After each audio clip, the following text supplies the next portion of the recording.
அஸ்ஸலாமு அலைக்கும் அன்பு நண்பர்களே. இன்றைக்கு யூகேயிலே வாழக்கூடிய பலரும் ஆசூராவுடைய நோன்பை நோற்றவர்களாக இருந்து கொண்டிருக்கின்றார்கள். இங்கு இன்றைக்கு பிறை 9ஆக இருக்கிறது. இன்றும் நாளையும் நோன்பு பிடிக்கக்கூடிய பலர் இங்கே இருக்கிறார்கள். நாங்கள் இப்பொழுது பார்க்க போகிற இந்த வீடியோ யூகேயிலே இருக்கக்கூடிய மக்கள் எவ்வளவு நேரம் இந்த காலத்திலே நோன்பு பிடிக்க வேண்டும் என்பதைத்தான் சுருக்கமாக பார்க்க போகின்றோம். ஆம், ஃபஜ்ருடைய நேரம் இப்பொழுது 2:35 ஆரம்பமாகிறது. அதான் ஒலிக்கிற நேரம் 2:35. தொழுகை நேரங்கள் ஒவ்வொரு பள்ளிவாசலை பொறுத்து வித்தியாசப்படும். ஆகவே நோன்பு நோக்கிறவர்கள் 2:35 முன்னதாக சஹர் செய்துவிட வேண்டும். அதற்கு பிறகு நோன்பு திறக்கும் நேரம் அல்லது மகரிபுடைய நேரம் 9:35 இருக்கிறது. இது கோடைகால நேரமாக இருக்கிற காரணத்தினால் மிக நீண்ட நேரமாக சுமார் 19 மணித்தியாலங்கள் ஒருவர் இந்த காலத்திலே நோன்பு நோக்க வேண்டும்.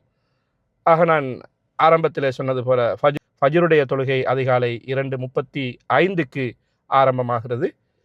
அதே நேரம் மக்ரிபுடைய அதான் 9:35 ஆரம்பமாகிறது. இப்படி இஷாவுடைய நேரம் சுமார் 11 மணி ஆகிறது. இப்பொழுது இந்த காலகட்டத்திலே இப்படியாகத்தான் குறிப்பாக ஃபஜ்ருடைய, மக்ரிபுடைய, இஷாவுடைய தொழுகை நேரங்கள் இங்கே இருக்கிறது.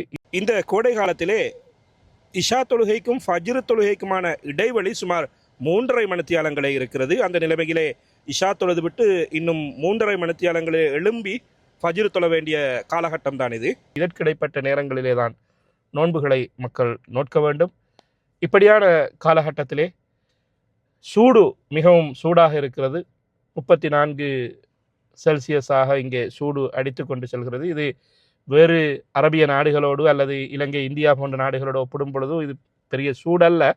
இருந்தாலும் குளிராக இருக்கக்கூடிய நாட்டிலே இவ்வாறான 34 செல்சியஸ் அடிக்கின்ற இந்த சூடு மிகப்பெரிய ஒரு சூடாகவே பார்க்கப்படுகிறது.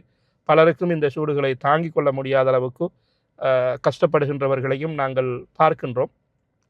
ஆக எது எப்படி இருந்தாலும் இந்த ஆசூராவுடைய நோன்பு தினத்திலே உங்களதும் எங்களதும் பாவங்களை இறைவன் மன்னித்து ஈருலகிலும் வெற்றியை தர வேண்டும் என்ற பிரார்த்தனையோடு மீண்டும் ஒரு வீடியோவிலே உங்களை சந்திக்கின்றேன். அது வரைக்கும் உங்களோடு நான் ஹிஷாம்.